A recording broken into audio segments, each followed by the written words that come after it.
Well, hey, everybody. I have been working around the house a lot this week during spring break, just doing some things, trying to like lay a little low key because I wasn't feeling great over the weekend.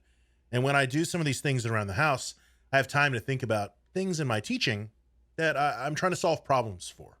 And one of those problems that I've been trying to solve for is the recording dilemma.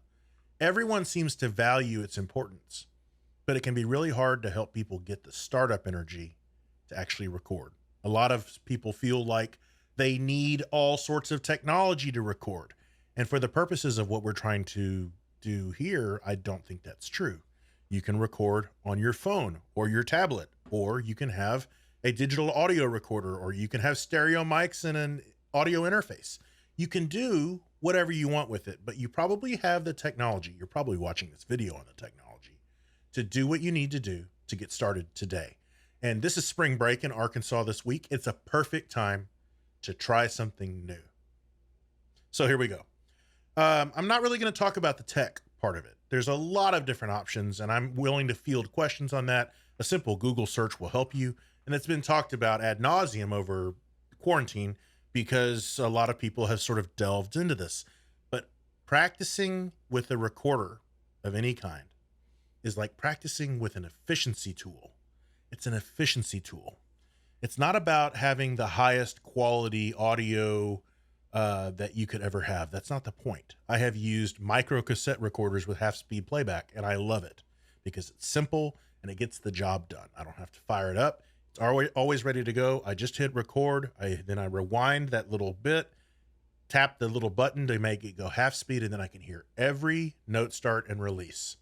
And it's a wonderful tool. So there's two ways that I see recording helping in the practice room. But I think in order to explain those, I have to explain a little bit about what I believe happens with the human brain. You see, we're best when we're delivering messages or receiving messages. We're not so good when we're trying to analyze the message that we're sending out. If you've ever given a public speech and you didn't really practice it and you're asked to speak extemporaneously on a topic for 5 minutes, it doesn't always go well because you're judging yourself and you're judging the reactions of the people in the room, and you're trying to read everyone to see if you're doing well, and you're focusing less on your words. It just becomes a mess. But if you've ever had the opportunity to practice what you're going to say, then it can be fantastic because now you're delivering it. You know it's good.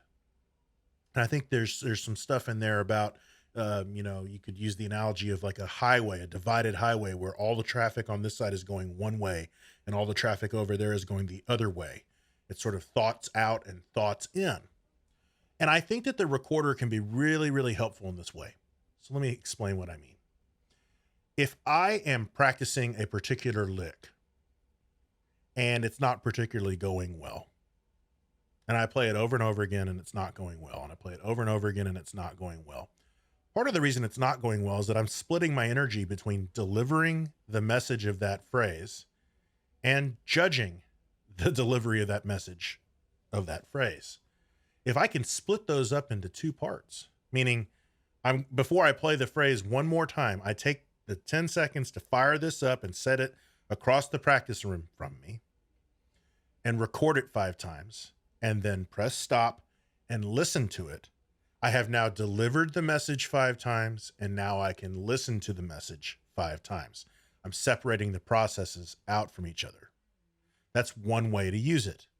You can also really listen deeply. And if you're recording on a phone or a tablet, you can use an app like the Amazing Slowdowner. You can change the speed on the playback and really listen in deep detail on the beginnings and endings of each note and how they connect. And are you doing everything you think you're doing? Is the pitch good? All those things are there. And without the horn in your hand, you can do that. You can analyze and you can perform as 2 separate passes. I think that's one way that you can use it. A lot of people tend to think that those that record their practice sessions record every minute of every practice session. I don't think that happens because there's only so many hours in the day. And I don't see the point in reviewing 3 or 4 hours of recording of practice sessions. I'm sorry, I'm not going to do that. I'm not going to do it. But what you can do If you're feeling dismayed, if you're feeling like your practice sessions aren't all that productive, I challenge you for 1 week to try the thing that I just mentioned about, you know, perform it and then listen back separately. But this is even better. Let's say that your teacher has assigned Bordoni number 4 and you've been struggling with it for whatever reason. Take your pick. And you've worked on it for 2 or 3 days and you just don't feel like it's getting any better. It's reached like a glass ceiling. One thing you can do, set the recorder up and play the etude or play the section of the solo, whatever it is that you have on your stand. Press stop. Go back and listen to it. Grab a pencil and circle in your part the sections that are giving you grief. If there's 2 or 3 spots that happen over and over, like it's the same rhythmic figure or the same general sort of architecture or contour of a phrase or a snippet of a phrase, then you know what you need to work on and you can focus your practice on that. That's what I mean by making it an efficiency tool. It tells you what to work on. You fix those issues, you integrate them back into the larger section of music, then you go back to the recorder and you record it again. You play the entire etude again. And now you can listen to the first one and the second one, and you can compare them directly. And now, 45 minutes later, you can leave that practice room knowing that you've improved on the etude. I'm telling you it works. It's amazing. It's incredible. Check it out. It can change your practice life. And this time of the year, when it's so gorgeous outside, anything that we can do to be more efficient means that we can get more done with the time that we have.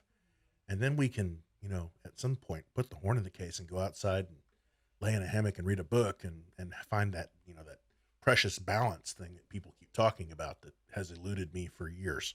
So check it out. If you find that it's helpful, let me know. I'd love to know that the stuff that I'm presenting makes a difference for you. So have fun, be well, stay safe and healthy, and I'll catch you in the next video.